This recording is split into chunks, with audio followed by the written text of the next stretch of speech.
Well, welcome back to Talking with Tad. We haven't had one for a couple weeks. We haven't even had a Tad talk for 2 weeks. We were planning on it to give you updates of what was going on with the convention, and it was changing so quickly. We made a decision to wait until after the convention. And here we are a few days after the convention, which ended on July 20th.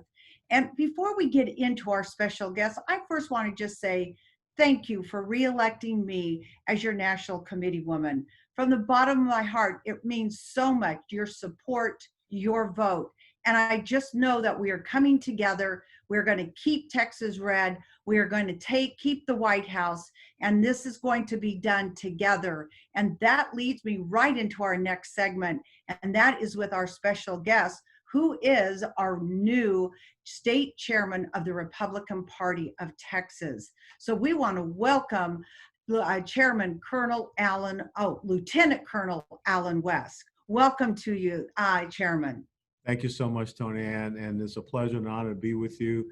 And it is just a miraculous journey that I've been on for the last couple of months, and to be here in this position, serving the great state of Texas and Texas Republicans, you just can't top it.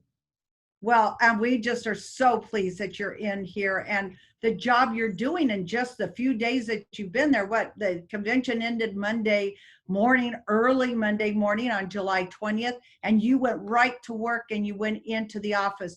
But maybe if you wouldn't mind sharing with us your vision. What do you see right now, the direction our party is going to go and how you plan on leading it? Well, the most important thing, I think, we have to make our Republican Party of Texas more relevant. We've got to make it visible. We have to be out there sharing our vision, our ideas, our thoughts, and our beliefs. And that's the most important thing. And you and I have talked about this. I think it's important that we go on the offense and not be on the defense. I think it's important that we are the ones that dictate the narrative because we have all the right principles and values on our side. And I believe also that one of the critical things that we have to do, everyone talks about the Big Tent, everyone talks about inclusiveness, but the inclusiveness does not mean that acquiesce any of your fundamental principles and beliefs, but you tell people here's a place where you can come and be a part of with your principles and beliefs. And my first trip this weekend is going to be to go down to the Rio Grande Valley because, again, I think that here's a place that they need to hear our values because the Hispanic community, just like the Black community, the Asian community, strong families, our Judeo-Christian faith heritage, small business entrepreneurship, individual liberty and freedom and sovereignty, quality education, and service to the nation. So we want to take those principles and values out there, and we want to put the other side on defense. You know, I'm sitting here in our state capital of Austin, Texas, but when you pull off of I-35, you would think that you're in California, Berkeley, or maybe even in San Francisco. And we don't want that. This is the great state of Texas. Amen to that. There is no question. I mean, I love your comment of offense. We are going to stay on the offense. We're going to bring people together. And that's what I was so impressed with, how you have brought so many different entities of our party, these different factions, to come together, and that they're sitting at the table. I hopefully will be even sitting at our tables more as we go forward, to have respect and hear some of our ideas and how we can actually work together. I mean, and you talk about all the different auxiliaries and all of our, coalitions. Do you have any plans yet about that coalition? I hear you're going to Laredo or down south. That's awesome. I love that. Maybe one day I'll go with you. But what are your ideas for this group, and how are we going to bring them all to that table? Well, it's interesting enough, Tony Ann. You know, I grew up in the inner city of Atlanta, Georgia. In 1961, I was born in a blacks only hospital. And at the same time, you had 77% of black kids had a mother and father in the home. Today, that's only 24%. So the message that I want to take when I'm going down into the Hispanic community is look what the progressive socialist left. Look what the Democrat Party did to our community. I don't want to see them do the exact same thing to your community because once upon a time we were a community that was strong in faith, strong with family, strong with quality education, that was strong with small business entrepreneurship. And slowly but surely what you see happening is that the left needs victims. They don't want to create victors. And we don't want to see that continue to happen in another community. So I think it's important, again, we connect with people with our principles and values. And I always go back to the movie Braveheart, where, you know, William Wallace came in and he said one single thing: unite the clans.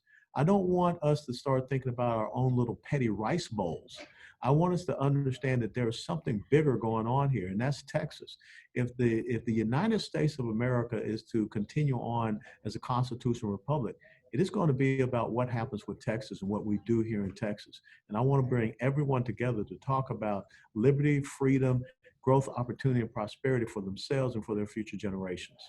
Oh, I love hearing those words. I mean, that is so encouraging. And I know so many people are going to be able to resonate, understand what you're saying, and want that to happen. And bringing in those new people and welcoming them to the parties.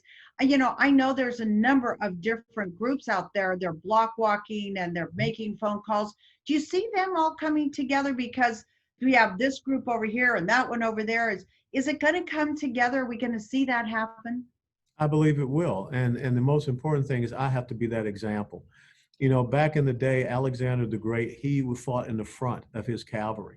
And when people see me out there and they see me being fearless and they see me understanding that vision and conveying it, communicating it to them, then they will understand it as well. Just the same as when I sat down and talked with the staff here at the Republican Party of Texas headquarters. I told them every single day that you wake up and you come into this building, you've got to know what your task and purpose is. You got to know your what and you got to know the why. And so that's what I would tell to every single Republican. Understand the what. The what is very simple. What we stand for is the rule of law. What they stand for is the rule of the mob.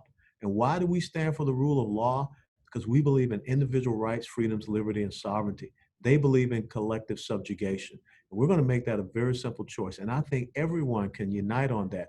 No one wants to be economically enslaved, but if that's the only message they hear, they don't ever hear about economic empowerment, well, they're going to hear about it because that's what Texas is all about.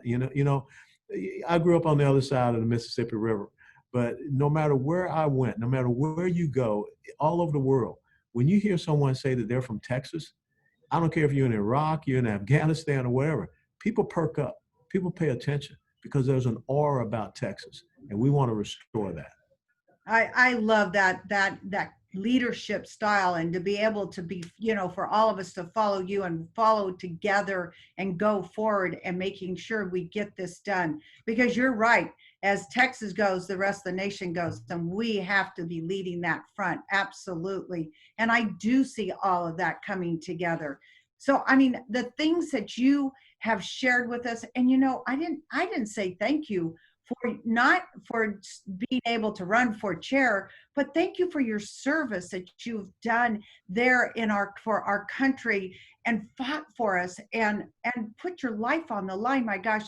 I mean, I just wish I could hug you and say thank you. We're not supposed to hug these days, right? But I mean, but there you go. We got it. And I just want, and thank you for standing up for our party and being a part of that and being this leader. But you know what we've got to do here? We have one last thing that we have to talk about before we go off the air, is that we always talk about a fun fact. I always end my interviews and have to ask the person being interviewed, what is something fun about you that you want to share with our listeners so they can put a smile on their face and go, oh my gosh, I didn't know that about the chairman. And what is your fun fact? Well, I will tell you that my favorite food is a grilled hot dog. So if you want to make me happy, you bring me a grilled hot dog with a little mustard and ketchup and some cheese on it. Well, you know, and if I'm not mistaken, I think yesterday was hot dog day. Did you get a hot dog I yesterday? did not get a hot dog, so I was not a happy Oh, eater. well, I think we're going to have to make sure the staff knows that hot dogs are your favorite. So we've got to make sure we keep you happy and keep on coming back. Well, Chairman, I just want to say thank you. Thank you so much for everything that you've done, for what you're going to lead us into the future, for keeping us read and empowering people and motivating them. I am honored to be able to work alongside you. Thank you, sir. Thank you So for am your I. service, and we appreciate you so much. So am I. Always remember, Texas GOP, we are the storm. There you go. God bless you. Thank you, ma'am.